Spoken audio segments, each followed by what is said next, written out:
hot tub with Tyra Banks for Sports Illustrated. Girl, we did something right. I have stood on this platform proudly, realizing dreams I never thought possible. Supermodel, businesswoman, producer, mentor, Emmy Award winner, and entrepreneur. Always thinking about the end, even at the beginning, and opening doors for others, showing them that yes, it can happen to you too. And now, the first female rapper will grace the cover of SI Swimsuit.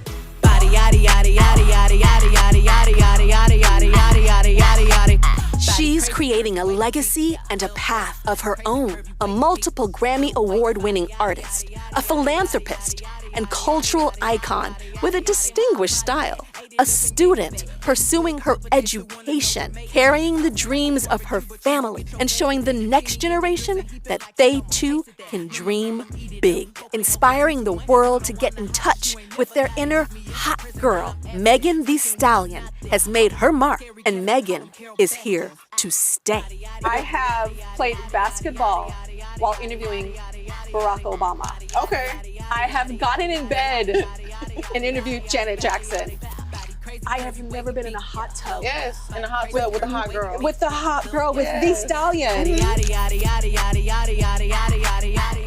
First rapper on the cover of SI Swim. Sports Illustrated swimsuit. I know. I can't believe it. This is like an honor. This is so crazy because I remember looking at you on the cover of Sports Illustrated and I was like, this is gonna be me one day. I'm gonna do this. This woman is so gorgeous.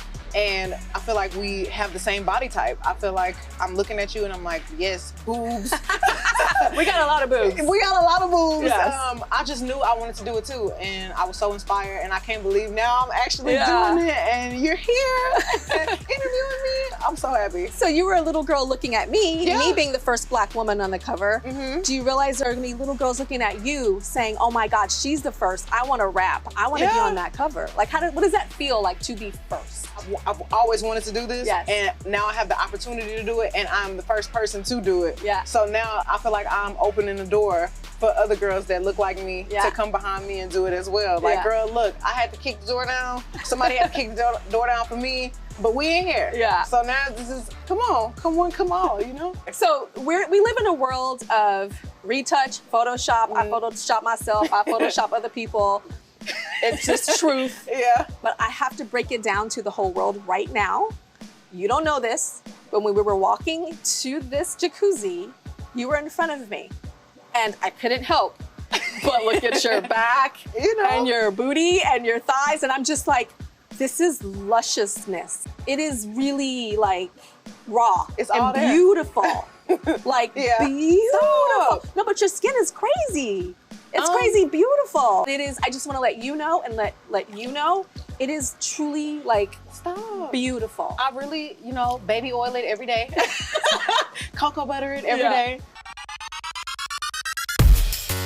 You have all this body positivity. You love yourself. It is just like, gorgeous, curves.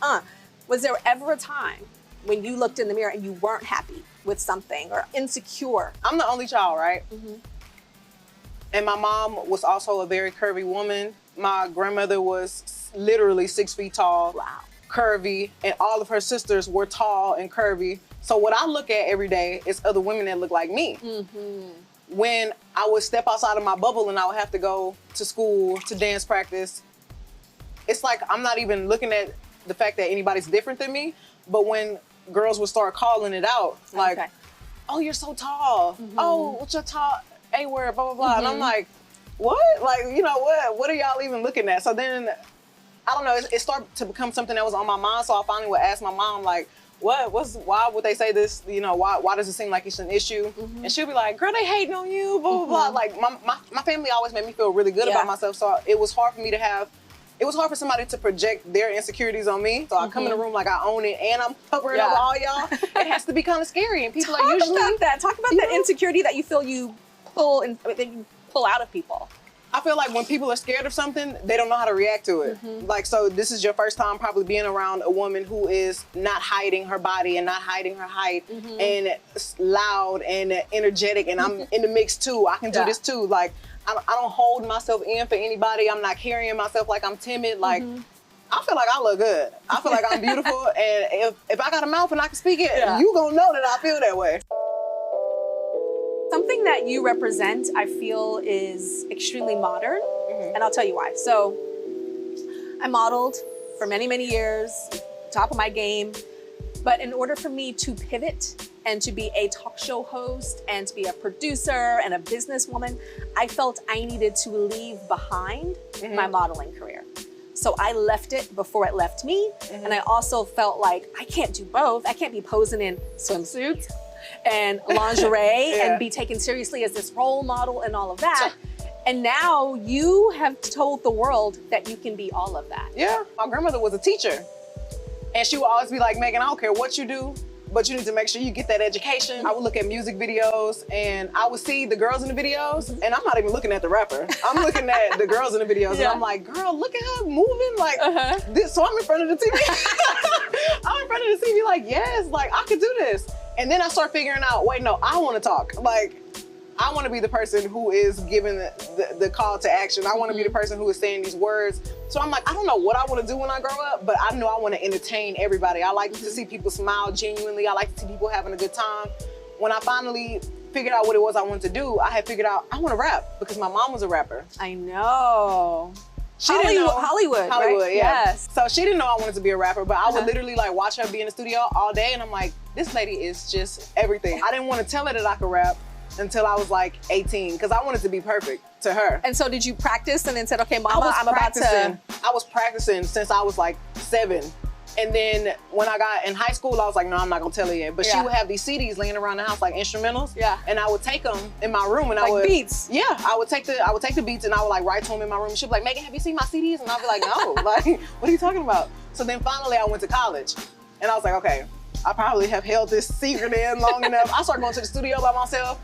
And which was probably kind of dangerous because I'm just like 19 bopping around figuring it out because I didn't want her to shut me down. Like I didn't want her to say, you're not serious about this, you don't know. You wanted to show her excellence. I wanted to show her, look how I've been practicing this whole time and look where I am. So I finally came to her. I might have been 20 and I was like, I can rap. And she was like, no, you can't. And I was like, yes, I can. And she was like, let me hear it. And I was like, okay, mama, don't whoop me. But I'm about to curse, okay? Yeah. So I started going off and I'm cursing and she's like, what's her face? What's your mama's face? Like, where did you learn all those words? And I'm like, girl, boo. And I'm grown too, but my mama always treated me like I was still a baby. Yeah. So she was like, you're not coming out till you're 21. It was nothing that I was ever super passionate about except for music. You have a gift. And so I have like this visceral thing that happens with certain rappers and certain singers is the little hairs and the goosebumps. Yeah. And I was in the car on the way here, listening to your music and listening to tracks that aren't necessarily the singles. And I actually told my man, I'm like, she's giving me goosebumps. And it's a thing that you can't explain. It's just a. Sometimes when I'm writing, it happens, and I'm like, okay, I know I'm doing it right. I know it's good when I'm feeling like a little. Yeah. And I look for that when I'm writing too. I'm like, okay, that wasn't hard enough. Yeah. I need to go back to the drawing board. I want to ask you about the hotties. Ooh, my favorite. Yeah, hotties, the fans. Yes. And so, what makes a hottie? What makes a hottie is just them being positive, spreading positivity, obviously listening to my music. Talk about them, because they're like intense and they got your back. What? The hotties do not play. I remember when I was coming up, I would be performing all around Texas. I met some hotties in Dallas and they were so nice. It felt like they was my cousins. And I was like, you know what? Wherever I go, whenever, whatever show, whatever city, y'all good. My team is in contact with all of them. And I feel like I meet hotties like that in every city. Yep. Because I make music for myself, but I make it for the hotties too. So I feel like I always have to be connected and I always have to know what is it that y'all want to hear from me. I always try to outdo myself for the hotties. They always hype me up, I hype them up. Like I love the relationship that we have with uplifting each other. So my group of hotties, they know we like positivity. Do not be going around here acting crazy. Yes. My message is, girl, boy, love yourself. You are the shit. Make sure you put it in everybody's face every day. This is how I feel about myself. It's really about spreading the message of being confident. Because without confidence, I don't even know how you getting out the bed every morning facing the day. All right, we're gonna talk about school, Miss Megan. Okay. I mean, I actually went to business school and executive education program at Harvard, and it changed my life. It made me see the world in a totally different way. Everybody was freaking out because it's like, what, you're an entertainer. You went back to school, Tyra? Yeah. And now you're getting your bachelor's degree. You are a stallion. Yeah. You know, all that doesn't necessarily, it's not the stereotype. So tell me about that school. Is it because of grandmama? Grandmama said, get that education. Where's that coming from? Education. She always put it in my head, you are beautiful. Yes, gorgeous. You're gonna grow up, you're gonna be a hell of a woman, but you are gonna have an education. And I'm like, okay, so from little, that's all I know. That's what I know I'm supposed to do. So I'm at Prairie View, and Prairie View is one of the best schools for nursing and engineering. Oh, wow. I'm like, girl, I'm about to be a nurse. This is my career. I started going to class. My prerequisites are awesome. Like, this is pretty easy. I get into my second semester now, because now they know you want to be a nurse. So now it's time to start taking anatomy and physiology and all your microbiologies and stuff like that. And I'm like, what is this? Why is this so hard? So you pivoted to health education? Health administration. Health administration. But I had to transfer schools. Okay. I left Prairie View and I went to TSU. That's where I go now. I want to open my own assisted living facilities. I want to create an environment where the elderly can go and stay here and you still be treated like a family. One of my dreams, because I realized you can have multiple dreams and achieve them all. And you're starting that already. More than one. Yes. I wanted to have the people who I was in class with run my facility. It's hard to get a job fresh out of college. So why would I not want to create jobs for I love it. fresh out of school college women? So you're lifting up everybody. So this dream to me is unique. I don't know if I've ever met anybody that said that they want to start assisted living facilities, let alone a worldwide famous rapper. Right. Sex symbol. Like, to me, this is, I always say different is better than better. So I teach personal branding at Stanford's Business School. And the first day, and the first day I tell my students, different is better than better. So already you being in school, being this sex symbol, being a rapper, being the first of very many things, it allows for you to be an even bigger role model to these women that look up to you and say, oh my gosh, I can do that. I had such good women in my life. Yeah. Even now, I'm like, I always do some type of scholarship giveaway. I know. I feel like, look, girl, you could do it too. Yeah. Look what I did. Yeah. And I have it to give. So, but my grandmother, both of my grandmothers were like that. My great grandmother, literally, you can come on her street any day. We'll come out of school. She's giving out dollars, candy. My grandma was the house to go to. She was just such a giving woman. So I feel like that definitely rubbed off on me. And I'm blessed to have everything that I have now. So I'm just like my grandma, but I'm able to give more. So, but she put it in my head to even do this, and it feels good being like just genuinely nice, like genuinely kind.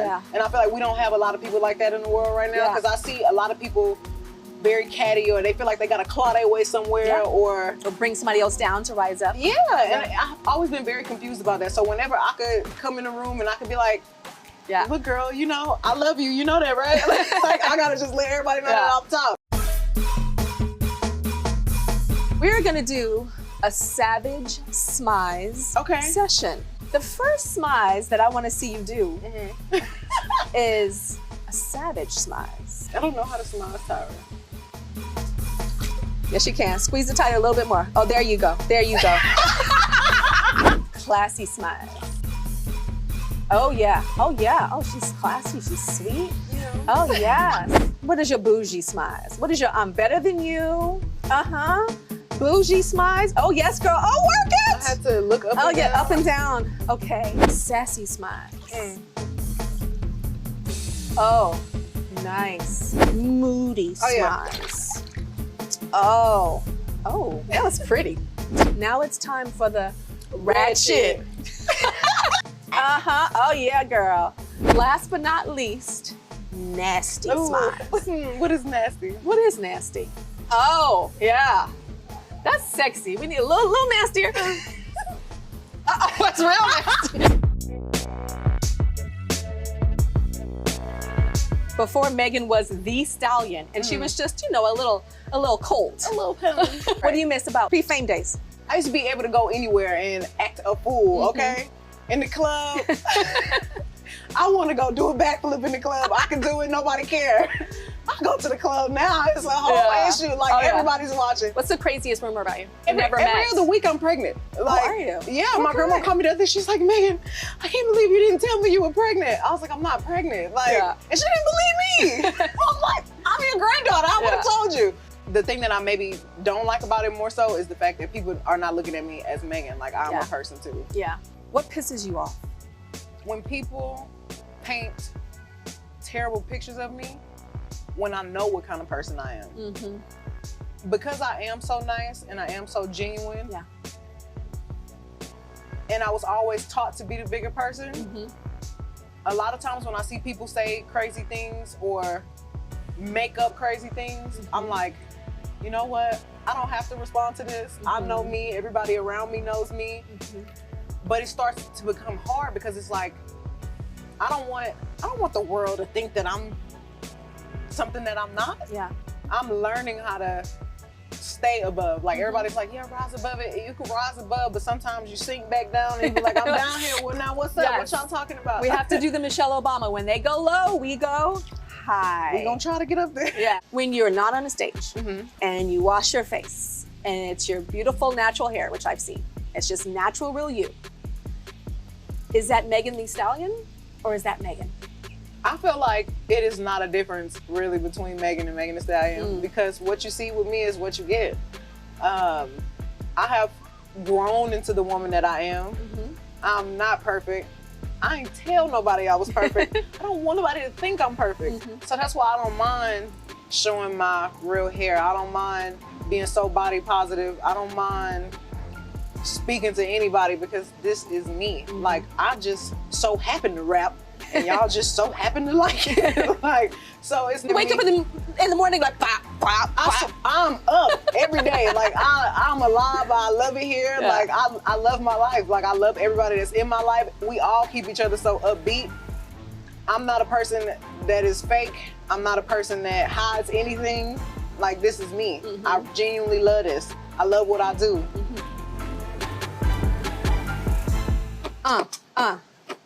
Tyra B in the hot tub with Megan Stallion giving me love. She got them eyes, I got that smize. She ratchet, so snatch it.